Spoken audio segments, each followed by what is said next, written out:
تفہیم القرآن سید ابو العلا مودودی، سورہ نساء آیت 176۔ یہ آیت اس سورہ کے نزول سے بہت بعد نازل ہوئی۔ بعض روایات سے تو یہاں تک معلوم ہوتا ہے کہ یہ قرآن کی سب سے آخری آیت ہے۔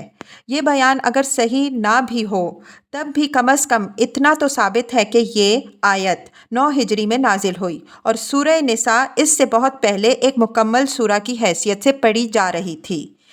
اسی وجہ سے اس آیت کو ان آیات کے سلسلے میں شامل نہیں کیا گیا جو احکام میراث کے متعلق سورہ کے آغاز میں ارشاد ہوئی ہیں، بلکہ اسے ضمیمے کے طور پر آخر میں لگا دیا گیا۔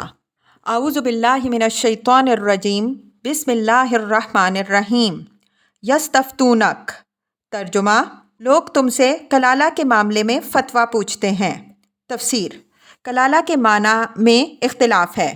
بعض کی رائے میں کلالہ وہ شخص ہے جو لا ولد بھی ہو اور جس کے باپ اور دادا بھی زندہ نہ ہوں، اور بعض کے نزدیک محض لا ولد مرنے والے کو کلالہ کہا جاتا ہے۔ حضرت عمر رضی اللہ عنہ آخر وقت تک اس معاملے میں متردد رہے، لیکن عامہ فقہاء نے حضرت ابو بکر صدیق رضی اللہ عنہ کی اس رائے کو تسلیم کر لیا کہ اس کا اطلاق پہلی صورت پر ہی ہوتا ہے، اور خود قرآن سے بھی اس کی تائید ہوتی ہے، کیونکہ یہاں کلالہ کی بہن کو نصف ترکے کا وارث قرار دیا گیا ہے۔ حالانکہ اگر کلالہ کا باپ زندہ ہو تو بہن کو سرے سے کوئی حصہ پہنچتا ہی نہیں۔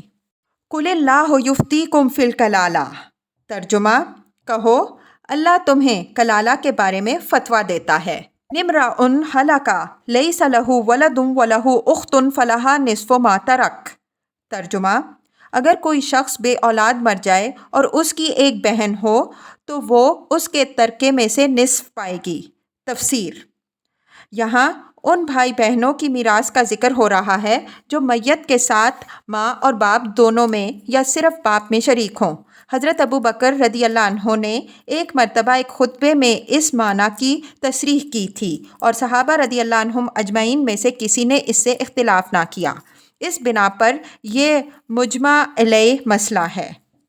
وَهُوَ يَرِثُهَا إِن لَّمْ يَكُن لَّهَا وَلَدٌ، ترجمہ: اور اگر بہن بے اولاد مرے تو بھائی اس کا وارث ہوگا۔ تفسیر: یعنی بھائی اس کے پورے مال کا وارث ہوگا اگر کوئی اور صاحب فریضہ نہ ہو، اور اگر کوئی صاحب فریضہ موجود ہو مثلاً شوہر تو اس کا حصہ ادا کرنے کے بعد باقی تمام ترکہ بھائی کو ملے گا۔ فَإِن كَانَتَا اثْنَتَيْنِ فَلَهُمَا ثُلُثَانِ مِمَّا تَرَكَ، ترجمہ: اگر میت کی وارث دو بہنیں ہوں تو وہ ترکے میں سے 2/3 کی حقدار ہوں گی۔ تفسیر: یہی حکم 2 سے زائد بہنوں کا بھی ہے۔ وَإِن كَانُوا إِخْوَةً رِجَالًا وَنِسَاءً فَلِلذَّكَرِ مِثْلُ حَظِّ الْأُنثَيَيْنِ، ترجمہ: اور اگر کئی بھائی بہنیں ہوں تو عورتوں کا اکھیرا اور مردوں کا دوہرا حصہ ہوگا۔ یُبَیِّنُ اللّٰهُ لَکُمْ أَن تَضِلُّوا، ترجمہ: اللہ تمہارے لیے احکام کی توضیح کرتا ہے تاکہ تم بھٹکے نہ پھرو۔ وَاللّٰهُ عَلَىٰ كُلِّ شَیْءٍ عَلِیمٌ، ترجمہ: اور اللہ ہر چیز کا علم رکھتا ہے۔